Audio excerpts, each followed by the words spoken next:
अंदाज में खबरों के बाद अब बात करते हैं दिल्ली की, जहां पर मंगलवार को क्लाउड सीडिंग यानी कृत्रिम बारिश का प्रयास विफल रहा। नमी कम रहने के कारण बारिश खुलकर नहीं हो सकी। आईआईटी कानपुर के वैज्ञानिक एक बार फिर कृत्रिम बारिश कराने का प्रयास करेंगे। इसके लिए उपयुक्त उपकरण विशेष विमान को दिल्ली में रोका गया है। आईआईटी कानपुर के निदेशक मनेंद्र अग्रवाल ने कहा कि मंगलवार को दिल्ली के कुछ हिस्सों में क्लाउड सीडिंग के माध्यम से बारिश कराने के प्रयास पूरी तरह सफल नहीं रहे, क्योंकि बादलों में नमी की मात्रा कम थी और प्रक्रिया प्रदूषण की समस्या के लिए कोई जादुई गोली नहीं है, बल्कि एक एसओएस समाधान है। वैज्ञानिकों के मुताबिक कृत्रिम बारिश के लिए 50% नमी आवश्यक है, लेकिन मंगलवार को सिर्फ 20% नमी ही मिली। इस पर सियासत तेज है। आम आदमी पार्टी ने बीजेपी पर हमलावर रुख अपनाया है। बीजेपी आप के बीच वार पलटवार जारी है।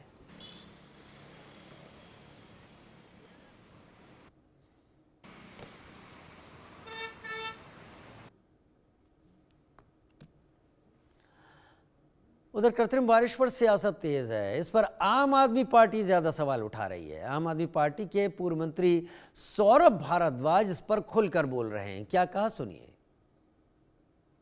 राजधानी दिल्ली में प्रदूषण का स्तर लगातार बढ़ता जा रहा है, वहीं कृत्रिम वर्षा को लेकर भी सियासत शुरू हो गई है। बात करने के लिए प्रदेश अध्यक्ष सौरभ भारद्वाज जी हमारे साथ मौजूद हैं। सौरभ जी, कृत्रिम वर्षा को लेकर लगातार सियासत चल रही है। आप आर्टिफिशियल रेन स्कैम बता रहे हैं, वहीं जब आपकी सरकार थी तो आप लोगों ने भी कई बार आर्टिफिशियल रेन के लिए चिट्ठियाँ लिखी थी। देखिए, ऐसा है, हमें आईआईटी कानपुर का प्रपोजल आया, हमने केंद्र सरकार से उनकी राय मांगी।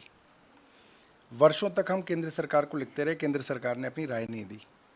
मगर जब सरकार का अंतिम महीना था, दिसंबर 2024, अभी 6 महीने भी नहीं हुए, उसमें केंद्र सरकार के पर्यावरण मंत्री का ये पार्लियामेंट का प्रश्न का जवाब है, जिसमें उन्होंने कहा कि उन्होंने 3 साइंटिफिक ऑर्गेनाइजेशन से इसके बारे में एक्सपर्ट ओपिनियन मांगी, IMD, CAQM, CPCB, और तीनों संस्थाओं ने कह दिया कि दिल्ली की सर्दियों में क्लाउड सीडिंग संभव नहीं है, और अगर होगी भी तो इसके वजह से लोगों को बीमारियां हो सकती हैं, इसके केमिकल्स की वजह से नुकसान हो सकता है।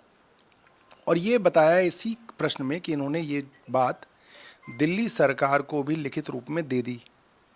तो जब दिल्ली सरकार को लिखित रूप में ये एक्सपर्ट ओपिनियन मिल गई, तो ये जो सर्कस है ये क्यों हो रही है?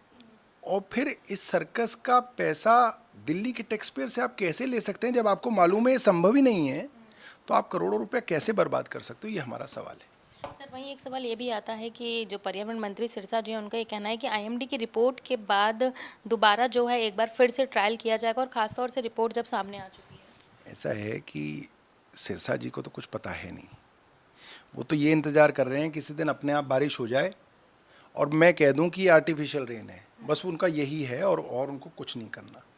दिल्ली में बढ़ते प्रदूषण को लेकर पंजाब में जलने वाली पराली भी एक बड़ा सवाल बनती जा रही है। पराली तो जल ही रही है, सब जगह जल रही है, उत्तर प्रदेश में जल रही है, हरियाणा में जल रही है, पंजाब में जल रही है, मगर पंजाब की पराली अपने 10% पे है पिछले 5 साल में। ये एक उपलब्धि है, और केंद्र सरकार को उनको सब्सिडी देनी चाहिए तो और कम हो सकती है।